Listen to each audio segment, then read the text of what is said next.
जय हिंद साथियों, सूर्या क्लासेज के यूट्यूब चैनल पे आप सभी का स्वागत है। मैं सूर्यकांत आप सभी को गणित सिखाऊंगा। और गणित में हम इस समय पढ़ रहे हैं यूपी पेट के सिलेबस का हिस्सा। और यूपी पेट के सिलेबस के हिस्से में हम लोगों ने अंक गणित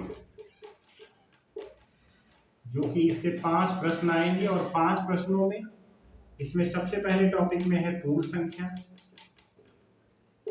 उसके बाद है भिन्न, और भिन्न के बाद प्रतिशत है।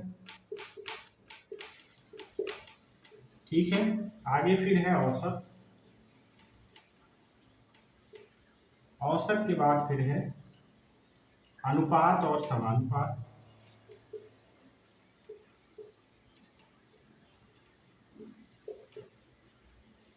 तो जैसा कि पिछले वीडियो में हम लोग पूर्ण संख्या के बारे में पढ़ चुके हैं और फिर भिन्न के बारे में पढ़ चुके हैं। यूपी पेट पे मैथ के सिलेबस के लिए 2 वीडियो पढ़े हैं पहले से, पूर्ण संख्या और भिन्न के ऊपर। ठीक है, आज बारी है हमें परसेंटेज सीखने की। आज हम परसेंटेज को सीखेंगे और यहीं से अब टॉपिक शुरू होता है डीआई का। डीआई डीआई डाटा इंटरप्रिटेशन जो है, इसके अंतर्गत हमारे यहाँ सिलेबस में 20 क्वेश्चन है। कितने प्रश्न हैं? 20 प्रश्न हैं, और 20 प्रश्नों को हल करने के लिए हमें परसेंटेज, औसत और अनुपात ही पढ़ना है। ठीक है, इन्हीं तीनों से हमें ये 20 प्रश्न हल होंगे। तो हम परसेंटेज में क्या सीखेंगे और औसत में और अनुपात में, इस पर हम लोग आज चर्चा करेंगे। 20 प्रश्नों में सारणी और ग्राफ से क्वेश्चन आएंगे। सारणी दी गई होगी, 2 सारणियां, प्रत्येक जो है सारणी में 5 क्वेश्चन पूछे जाएंगे, और सारणी के बाद फिर ग्राफ दिया गया होगा, और प्रत्येक ग्राफ से 5 क्वेश्चन पूछे जाएंगे और 2 ग्राफ दिया जाएगा। यानी 20 क्वेश्चन यहाँ से उठेंगे, और 3 टॉपिक उसमें मुख्यतः होते हैं: परसेंटेज, औसत और एवरेज, और रेशियो एंड प्रोपोर्शन। ठीक है, तो हम आज शुरू करते हैं सबसे पहले रेशियो, परसेंटेज। ओके, तो परसेंटेज में क्या होता है, परसेंटेज ये जानने का प्रयास करते हैं हम। प्रतिशत, ठीक है, अगर इसको तोड़ेंगे तो क्या होगा?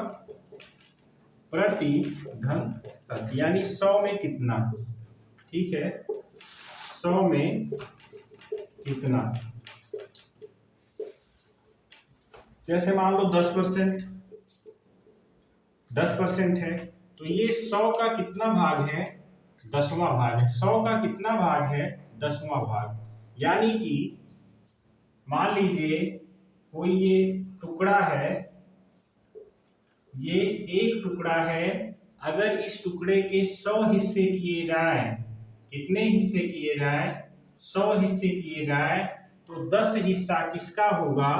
इन व्यक्ति का होगा। तो यही हो गए 10%। 100 में कितना, यही है परसेंटेज। ठीक है, तो इस पर हम लोग सवाल पढ़ेंगे परसेंटेज पर। सीधे आप हम लोग सवालों पे आते हैं, किस प्रकार के सवाल यहाँ से पूछे जाते हैं। ठीक है,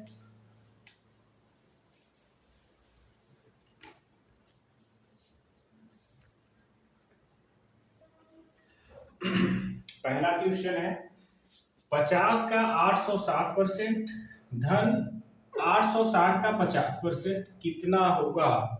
पहला ऑप्शन 430, दूसरा 516, तीसरा 860, चौथा 960। ठीक है, परसेंटेज में क्या है, इसका परसेंटेज का मतलब हुआ 1/100 ना। जहां पर परसेंटेज लिखा है, जैसे यक्स का परसेंटेज, तो यक्स गुणे परसेंटेज का मतलब 1/100।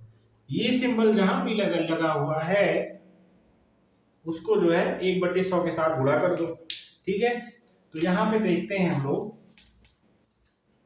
लिखा है 50 का, प्रश्न को एक बार फिर से उतारेंगे, 50 का 860% प्लस 860 का 50%। ठीक है, तो परसेंटेज जहां पर भी लिखा हुआ है, लगा हुआ है, वहां पर क्या करेंगे? 1/100 से गुणा करेंगे। 50 का जो है, का मतलब ही गुणा होता है, गुणे 860 गुणे 1/100। तो ये जब 100 का गुणा होगा इसमें 1/100 का, तो इसको ऐसा भी तो लिखा जा सकता है 860/100 धन 860 गुणे 5/100, 50/100, ये 50 है ना, यहाँ पर 50। ठीक है, अब देखिए एक शून्य से एक शून्य कैंसिल हुआ, एक शून्य से एक शून्य कैंसिल हुआ। ठीक है, यहाँ पर देखिए एक शून्य से एक शून्य कैंसिल हुआ, एक शून्य से एक शून्य कैंसिल हुआ। ठीक, अब देखते हैं यहाँ पर बच रहा है 5 गुणे 886 धन यहाँ पे 86 गुणे 5 बच रहा है। ठीक है, अगर ये बताओ अभी गुणा नहीं करना है हमें, ये इसमें भी है ये इसमें भी है, यही संख्या कॉमन ले लिया जाए। क्या कॉमन ले लिया जाए? 5 गुणे 86 अगर कॉमन ले लिया जाए तो यहाँ पर एक बचा और एक इधर भी बचा, एक एक क्या हो गया, 2 हो गया। ऐसा क्यों कर रहे हैं? कैलकुलेशन को आसान बनाने के लिए। ठीक है, आपकी इच्छा है तो यहाँ पर 5 का गुणा 86 में करो और यहाँ पर 86 का गुणा 5 में करो, जो भी आएगा दोनों को जोड़ लो। लेकिन हम कैलकुलेशन को आसान बनाने के लिए 5 गुणे 86 को क्या कर रहे हैं, कॉमन ले रहे हैं। जब कॉमन लेंगे तो यहाँ पर एक बचेगा और इधर भी एक बचेगा। ठीक, एक धन एक कितना हो गया, 2 हो गया, और इस 2 का गुणा 5 में करेंगे तो क्या हो जाएगा, 5 गुणे 2 गुणे 86। 2 कहाँ से आया, ये वाला 2। ठीक, 5 दूना 10 और 10 में 86 का गुणा होगा तो 860 आएगा। यहाँ तक कोई समस्या आपको नहीं होनी चाहिए। और 860 ऑप्शन में सी वाला ऑप्शन है, सी फॉर कैट। ओके, यहाँ तक कोई समस्या आपको नहीं होनी चाहिए। अगले सवाल की तरफ बढ़ते हैं हम लोग। अगला क्वेश्चन है परीक्षा पर आधारित। एक परीक्षा में 35% छात्र पास हुए और 455 छात्र फेल हुए, तो परीक्षा में कितने छात्र सम्मिलित हुए? ठीक है, कुछ नहीं करना है, एक परीक्षा आयोजित होती है। ठीक है, परीक्षा आयोजित होती है, ये हो गई परीक्षा आपकी, इसको इधर करो, ये है परीक्षा। ठीक है, परीक्षा हुई, परीक्षा में क्या होगा, कुछ छात्र फेल होंगे, कुछ छात्र पास होंगे। ठीक है, तो पास कितने हुए, पास हुए 35% लोग, 35% लोग क्या हुए, पास हुए। तो फेल कितने होंगे, अगर 35% पास हुए तो फेल कितने होंगे, टोटल कितने बच्चे थे, 100% बच्चे थे। 100% में से 35% क्या हुए, 100% में से 35% क्या हुए, पास हुए। तो फेल कितने होंगे, 100 में से 35 घटाओगे तो कितना बचेगा, 100 माइनस 35 कितना बचा, 65%। 65% छात्र क्या हुए, फेल हुए, और यही 65% किसके बराबर है, 455 की। अब देखो, जब 65% 455 के बराबर है, ठीक है, 455 की, तो 1% किसके बराबर होगा, इसको थोड़ा सा और छोटा लिखते हैं। जब 65% 455 के बराबर है तो 1% किसके बराबर होगा, 455/65। 100% किसके बराबर होगा, यही 455 गुणे 100 ना, ये क्या हो गया, किसके बराबर हुआ, 100% के। आप काट दो, 13 तिया 39, 13 से कटेगा क्योंकि 13 पच्चे 65, 13 तिया 39 और 13 पच्चे 65, 65 35, 7 और 100 का गुणा होगा तो क्या होगा, 700 होगा। टोटल छात्र 100% ही होंगे। टोटल छात्र कितने होंगे, 100%। कोई भी संख्या स्वयं का कितना होती है, 100%। ठीक है, ये तो हो गया लिखने का तरीका। ठीक है, लेकिन एग्जाम में हमें ये पास और फेल ये सारी चीजें नहीं लिखनी है, तो इसको मिटा करके एक लाइन में कैसे लगाएंगे वो भी बताते हैं, देखो। ठीक है, अब देखो 35% छात्र पास हुए और 455 छात्र फेल हुए। तो 35% पास हुए तो फेल कितना हुए? 65%। और यही 65% बराबर 455 दिया है। 65% बराबर 455। टोटल छात्र पूछा है, जब टोटल पूछेगा तो 100% पूछेगा। 100% बराबर क्या होगा? 455 बटे 65 गुणे 100। और जब इसे काटेंगे तो क्या आएगा? 700। ठीक, कितना आएगा? 700। और 700 ऑप्शन में भी दिया गया है। काटेंगे किससे? 13 से। 13 पचे 65। ठीक, 13 तिया 39, 13 पचे 65, फिर 5 7 35, 7 और 100 का गुणा करेंगे 700 हो जाएगा। यहां तक कोई दिक्कत आपको नहीं होनी चाहिए। आगे बढ़ते हैं अगले सवाल की तरफ। अगला सवाल देखते हैं। 50 लीटर का 30% है। ठीक है, तो क्या करेंगे? 50 का क्या निकालना है? 30%। का की जगह क्या किया जाता है? गुणा। ठीक है, 50 गुणे 30 और इसका मतलब बटे 100। बटे 100 कर दो। एक शून्य से एक शून्य, दूसरे शून्य से दूसरा शून्य। 5 दिया 15, क्या आया? 15। ठीक है, क्या आया? 15। और 15 कहीं पर ऑप्शन में दिख रहा है, डी नंबर ऑप्शन क्या है? 15 है। यहां तक कोई दिक्कत आपको नहीं हो रही होगी। आगे बढ़ते हैं अगले सवाल की तरफ। अब परसेंटेज से चुनाव पे आधारित सवाल भी पूछे जाते हैं। ठीक है, तो ये क्वेश्चन है आपका। दो उम्मीदवारों के बीच डाले गए कुल मत का 30% वोट पाने वाला उम्मीदवार 16,000 वोटों से पीछे रह गया। चुनाव में कुल कितने वोट पड़े? ठीक है, अब आपको एक चीज सिखाते हैं। देखिए, कोई भी जैसे चुनाव होता है, मान लीजिए सबसे निचले स्तर पे ग्राम प्रधान का चुनाव होता है। किसका? ग्राम प्रधान का। ग्राम प्रधान का चुनाव होता है। मान लीजिए केवल दो कैंडिडेट लड़े हैं, एक ए है, एक पहला है, एक ए है और एक बी है। ठीक है, नहीं तो इनका नाम रख दो। ये है रामू और बी है श्यामू। ये दो लोग प्रधानी के चुनाव में चुनाव लड़ रहे हैं।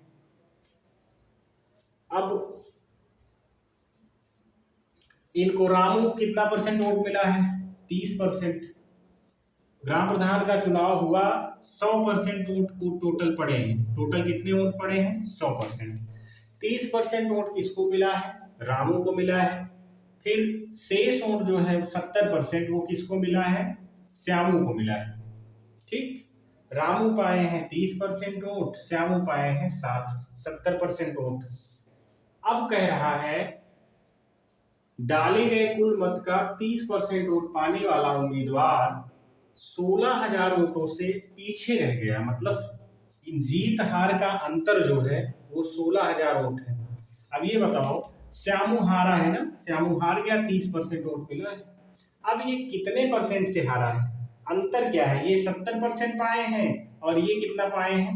30% पाए हैं। हार का अंतर कितना है? 40% का। कैसे पता चला? 70 में से 30 घटा दो। कैसे पता चला? 70 में से 30 घटा दो, 40%। यही जो अंतर है वही किसके बराबर है? 16,000। ठीक है, अंतर किसके बराबर है? 16,000 की। तो फिर से देखते हैं, अब लिखने वाला तरीका क्या है। ए पाए हैं, जैसे मान लो 100% वोट है। ठीक है, 100%। ये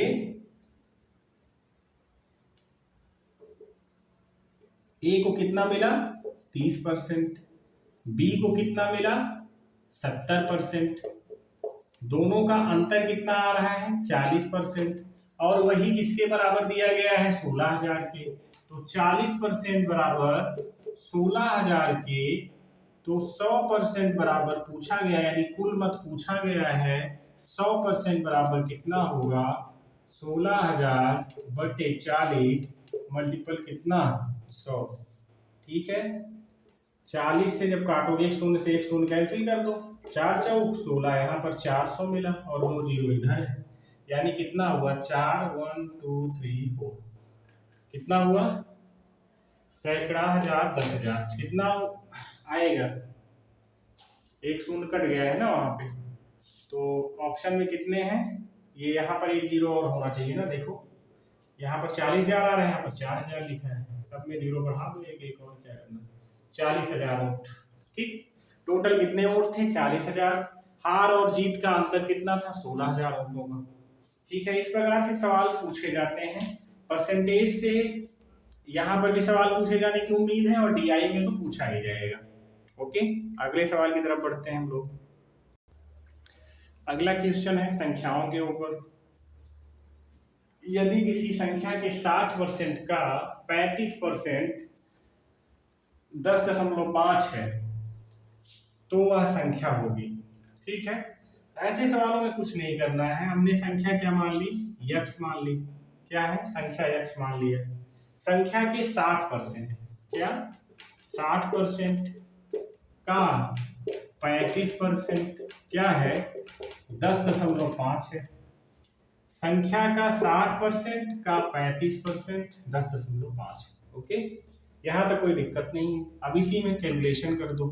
मान लो संख्या x है का 60%, 60/100 का 35% 35/100 बराबर क्या है 10.5 है।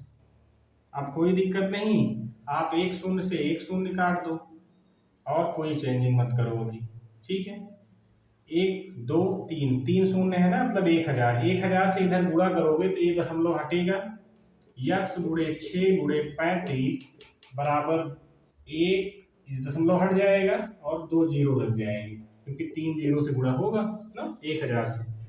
अब करते हैं 35 दिएंगे 105, 300 हुआ, 6 पंचे 30, तो यक्स का मान यानी उस संख्या का मान कितना आया 50 आया। यहाँ तक कोई दिक्कत आपको नहीं हुई होगी और 50 ऑप्शन नंबर बी है। ठीक है, यहाँ तक कोई समस्या कोई प्रॉब्लम नहीं हुई होगी।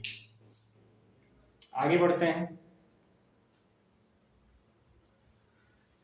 अब एक क्वेश्चन आता है कि प्रतिशत वृद्धि अथवा प्रतिशत कमी पर, यदि किसी वस्तु के कर में 10% की कमी हो गई तो उसका उपभोग 8% बढ़ जाता है, तो उसके राजस्व में वृद्धि या कमी बताइए। ठीक है, तो ऐसे सवालों के लिए कोई नहीं, एक फार्मूला होता है x plus y plus x y by 100, ये प्रतिशत वृद्धि अथवा प्रतिशत कमी के लिए है।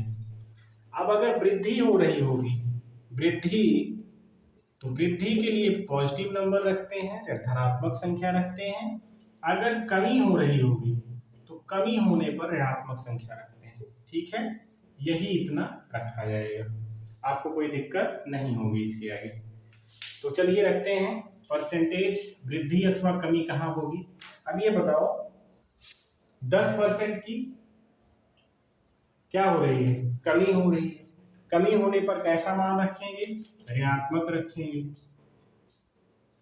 8% की क्या हो रही है, वृद्धि हो रही है, वृद्धि होने पर किस कैसा मान रखेंगे, धनात्मक रखेंगे। प्लस यक्स की जगह पे -10 है, मल्टीपल 8/100, 10 -10 में 8 जोड़ेंगे तो क्या आएगा -2 आएगा, और यहाँ पर प्लस माइनस माइनस होगा तो ये जीरो से जीरो कैंसिल। ठीक है, और यहाँ पर क्या हो जाएगा 0.8, यहाँ पर क्या हो जाएगा 0.8, कैसे 10 है जब भाग देंगे तो क्या हो जाएगा 0.8, तो ये माइनस का सिंबल रहेगा और -0.8, -2 और -0.8 है, कितना हो जाएगा -2.8। जब भी वैल्यू ऋणात्मक आएगी तो कमी होगी, धनात्मक वैल्यू आएगी तो वृद्धि होगी। यहाँ पर माइनस सिंबल क्या प्रदर्शित करता है कि 2.8% की क्या कमी, क्या हो रही है, कमी हो रही है। ओके, इसको क्या करेंगे, कमी वाले को सही मानेंगे। यहाँ तक कोई दिक्कत आपको नहीं होनी चाहिए। आगे बढ़ते हैं। अब जो है परसेंटेज का एकदम लल्लन टॉप सवाल है ये, और ये पूछा जाता है, और जब भी ये सवाल पूछा जाता है तो प्रतियोगी छात्र जो है एकदम चकरा जाएगा। ये सवाल परसेंटेज का है या फिर लाभ और हानि का है, मतलब क्रय मूल्य और विक्रय मूल्य पर आधारित है या फिर इसका है, और बहुत ही आसानी से लग जाएगा। ठीक है, दैनिक जीवन में भी इसका रूल जो है फॉलो होता है। सवाल को देखते हैं। यदि चीनी के मूल्य में 10% की कमी आ जाए तो कोई परिवार चीनी की खपत को कितना बढ़ा दे कि चीनी पर होने वाला खर्च अपरिवर्तित रहे। कहने का मतलब ये है कि अगर चीनी जो है, ये चीनी है, चीनी पर कोई व्यक्ति 200 रुपए खर्चा कर रहा था पहले, हर महीने पहले मिलती थी चीनी 40 रुपए किलो, तो वो 5 केजी चीनी लेता था।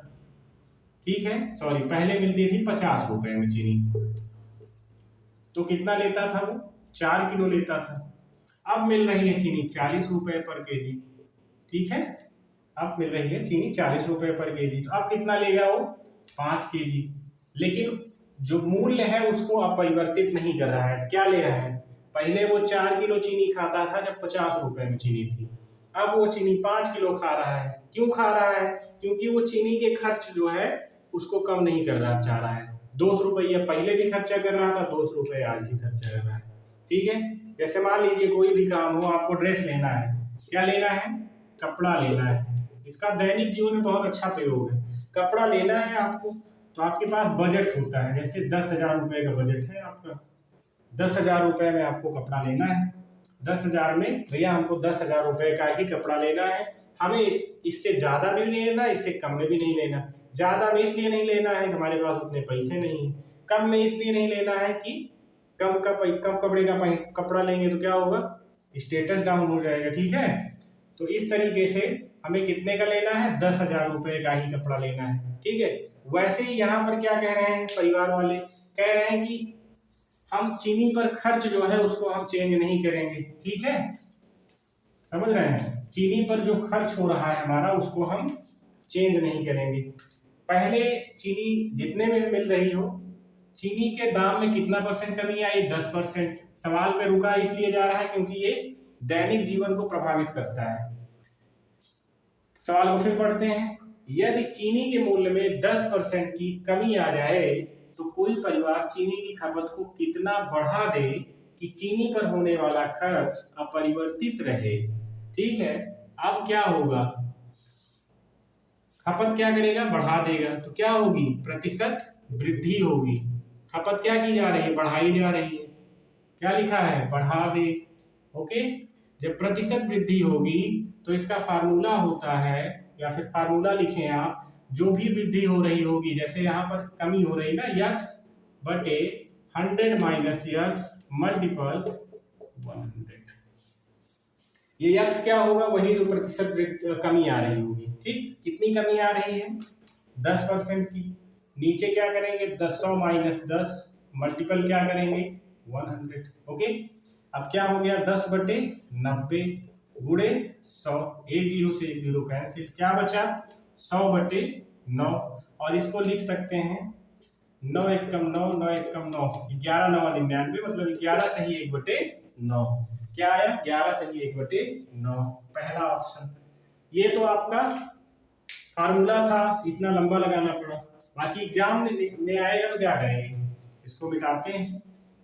ठीक है, क्या हो रहा है, प्रतिशत वृद्धि हो रहा है, कमी हो रही है, कितनी परसेंट की, 10% की। कितने, 100 में से कितना घटाएंगे, 10 घटाएंगे, मल्टीपल 100, जीरो से जीरो कैंसिल, 100 बटे 9, 11 9 99, यही इतना क्या होगा। अगर यहाँ पर कमी की जा रही होगी तो खपत में बढ़ाई जाएगी खपत। ठीक है, अब अगला तरीका क्या है, एक चीज और होगा ना, अभी तो दाम कम हुए हैं, अभी दाम बढ़ भी तो सकता है, तो क्या करेंगे, यदि चीनी के मूल्य में 10% की कमी नहीं हो रही, बढ़ोतरी की जाए, बढ़ोतरी की जाए तो कोई परिवार चीनी की खपत को कितना कम कर दे। ठीक है, कम कर दे कि चीनी पर होने वाला खर्च अपरिवर्तित रहे। अब क्या करेंगे, यहां पर क्या करना है, प्रतिशत कमी करना है। जब भी प्रतिशत कमी करना होगा तो यहां पर बढ़ोतरी हुई होगी, किसमें, दाम में।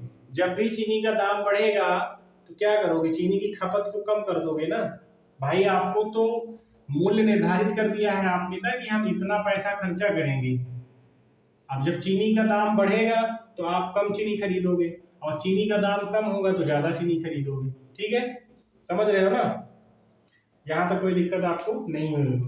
जब भी, अब यहाँ पर क्या होगी, खपत कम होगी तो प्रतिशत कमी होगी, यहाँ पर खपत में कमी हो रही है। क्या करेंगे, x by 100 plus x multiple 100। ठीक है, यक्स की वैल्यू क्या है, 10 है, बटे नीचे क्या करेंगे, 110, 100 प्लस 10 मल्टीपल 100। क्या आया यहाँ पर, यहाँ देख ले रहे हैं क्या आया, यक्स परसेंटेज क्या हुआ, 100, 10 बटे 100 मल्टीपल 100।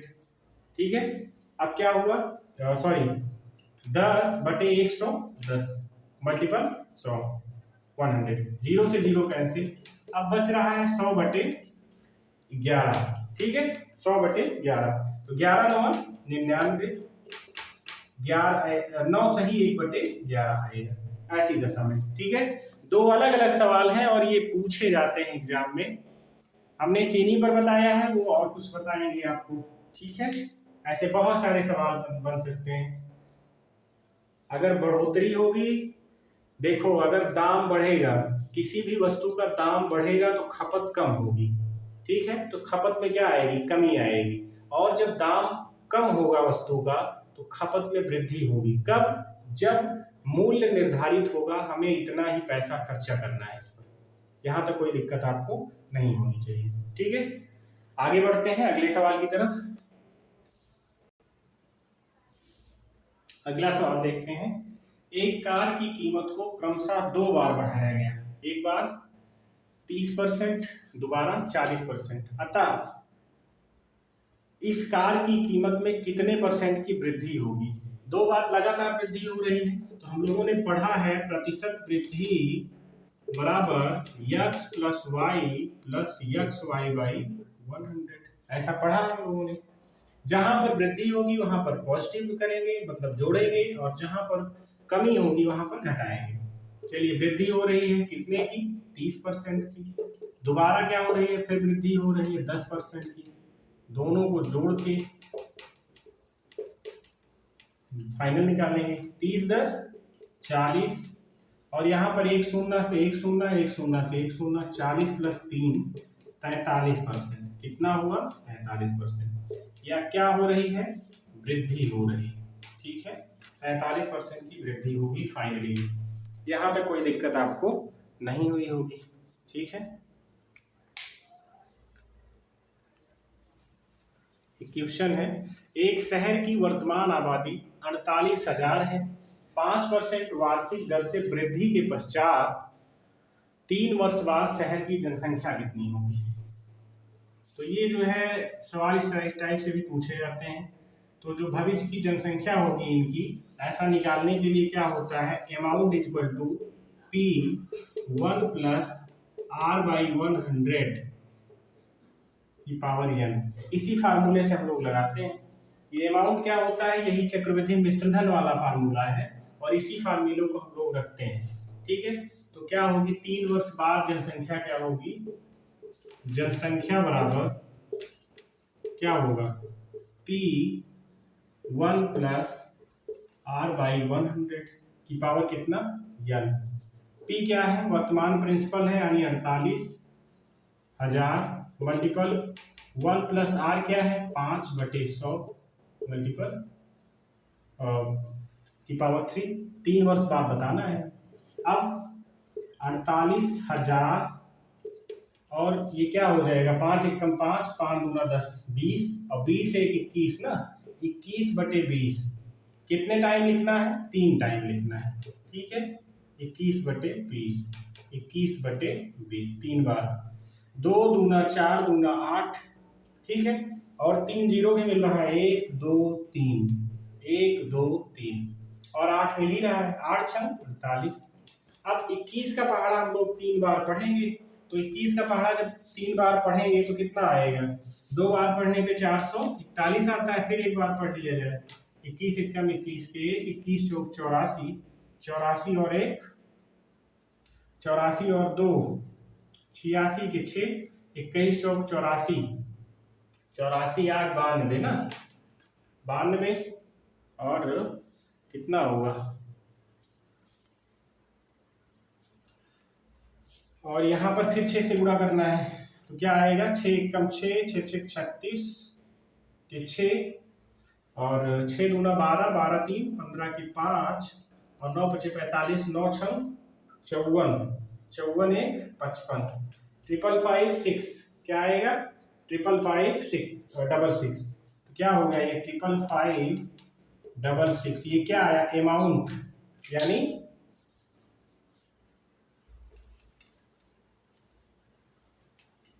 ठीक है।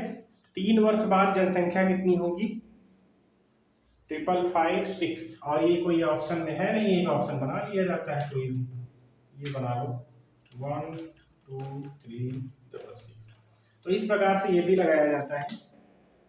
तो अभी हम लोगों ने परसेंटेज को सीखा, लगभग परसेंटेज में जो भी आने लायक है उसको हम लोगों ने कवर किया। वेन डायग्राम पर भी सवाल आते हैं यहाँ से, लेकिन उसको हम लोगों ने ही जाना। वेन डायग्राम जो है उस सिलेबस में मेंशन नहीं किया गया है, इसलिए उस टाइप के सवाल हम लोग यहाँ नहीं सीखेंगे। और परसेंटेज से इतना कुछ सफिशियंट है मुझे लगता है। अब अगले लेक्चर में हम लोग परसेंटेज से रिलेटेड चूंकि 2 टॉपिक और बच रहे हैं, पहला तो बच रहा है आपका लाभ और हानि, ठीक है, तो अगले वीडियो में हम लोग लाभ और हानि सीखेंगे, जो कि परसेंटेज से कुछ ना कुछ रिलेशन रखता है और ये पूछा जा सकता है, ठीक है। अंकगणित से केवल 5 क्वेश्चन आने हैं, इसलिए जो मुख्य मुख्य टॉपिक है उन्हें ही कवर किया जाएगा, बाकी हम लोग ज्यादातर समय DI में देंगे, ठीक है। तब तक के लिए आप लोग बने रहिए सूर्या क्लासेस के साथ। Thank you.